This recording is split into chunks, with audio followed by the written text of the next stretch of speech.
धर्म ग्रंथों के अनुसार एकादशी का अपना अलग अलग महत्व बताया जाता है। इन्हीं अलग अलग विशेषताओं के कारण इनके नाम भी भिन्न भिन्न रखे गए हैं। प्रत्येक वर्ष में 24 एकादशियां होती हैं। अधिक मास की एकादशी को मिलाकर संख्या 26 हो जाती है, नहीं तो पूरे वर्ष में 24 एकादशी होती हैं। इन्हीं एकादशियों में से एक आषाढ़ मास के कृष्ण पक्ष की एकादशी, जिसे योगिनी एकादशी कहते हैं। योगिनी एकादशी का उपवास रखने से समस्त पापों का नाश होता है तथा इस लोक में भोग और परलोक मुक्ति भी मिलती है। योगिनी एकादशी की व्रत कथा। बोलो विष्णु भगवान की जय। महाभारत काल की बात है कि एक बार धर्मराज युधिष्ठिर ने भगवान श्री कृष्ण से कहा, हे त्रिलोकीनाथ, मैंने ज्येष्ठ माह के शुक्ल पक्ष की निर्जला एकादशी की कथा सुनी। अब आप कृपा करके आषाढ़ माह के कृष्ण पक्ष की एकादशी की कथा सुनाइए। इस एकादशी का नाम तथा महात्म्य क्या है, सो अब मुझे विस्तार पूर्वक बताइए। श्री कृष्ण ने कहा, हे पांडुपुत्र, आज आषाढ़ मास के कृष्ण पक्ष की एकादशी का नाम योगिनी एकादशी है। इस व्रत से सभी पाप नष्ट हो जाते हैं। यह व्रत इस लोक में भोग कर तथा परलोक में भी मुक्ति देने वाला है। हे धर्मराज, यह एकादशी तीनों लोकों में प्रसिद्ध है। इसके व्रत से सभी पाप नष्ट हो जाते हैं। तुम्हें मैं पुराण में कही हुई कथा सुनाता हूँ, ध्यान पूर्वक श्रवण करो। कुबेर नाम का एक राजा अलकापुरी नाम की नगरी में राज्य करता था। वह शिव भक्त था। उनका हेममाली नामक एक यक्ष सेवक था, जो पूजा के लिए फूल लाया करता था। हेममाली की विशालाक्षी नाम की अति सुंदर स्त्री थी। एक दिन वह मानसरोवर से पुष्प लेकर आया, किंतु कामसक्त होने के कारण पुष्पों को रखकर अपनी स्त्री के साथ रमण करने लगा। इस भोग विलास में दोपहर हो गई।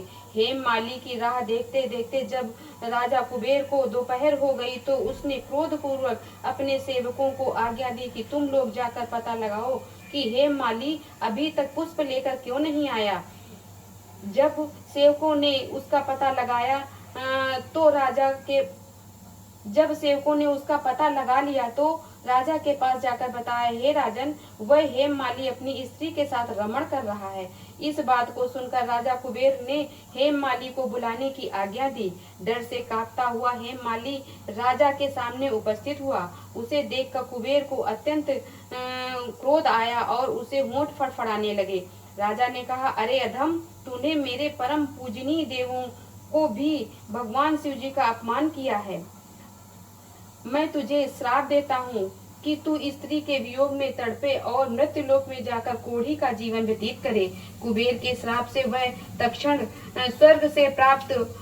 स्वर्ग से पृथ्वी पर आ गिरा और कोढ़ी हो गया। उसकी स्त्री भी उससे बिछड़ गई। मृत्युलोक में आकर उसने अनेक भयंकर कष्ट भोगे, किंतु शिव की कृपा से उसकी बुद्धि मलिन न हुई और उसे पूर्व जन्म की भी सुध रही। अनेक कष्टों को भोगता हुआ तथा अपने पूर्व जन्म के कुकर्मों को याद करता हुआ वह हिमालय पर्वत की तरफ चल पड़ा। चलते चलते वह मार्कंडेय ऋषि के आश्रम में जा पहुंचा। वह ऋषि अत्यंत वृद्ध तपस्वी थे। वह दूसरे ब्रह्मा के समान प्रतीत हो रहे थे और उनका वह आश्रम ब्रह्मा की सभा के समान शोभा दे रहा था। ऋषि को देखकर हेममाली वहां आया और उन्हें प्रणाम करके उनके चरणों में गिर पड़ा। हेममाली को देखकर मार्कंडेय श्री ऋषि ने कहा, तूने कौन से निष्कृष्ट कर्म किए हैं जिससे तू कोढ़ी हुआ और भयानक कष्ट भोग रहा है।